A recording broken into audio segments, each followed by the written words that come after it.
Hello everyone, good morning. আজকের মতো তো আমার মর্নিং এক্সারসাইজ কমপ্লিট।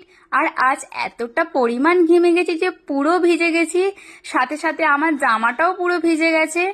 আর এখন সকালের ব্রেকফাস্টে খাচ্ছি ছাতুর শরবত।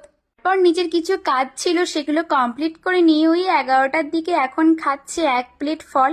তারপর স্নান টান করে দুপুরে ভাত খেতেও বসে গেছি।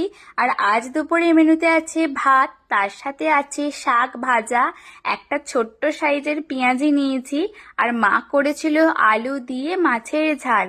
তার সাথে আছে 1 বাটি স্যালাড। আর এটা হচ্ছে আম দিয়ে টক ডাল, যেটা গরমে সবার বাড়িতে তো থাকবেই।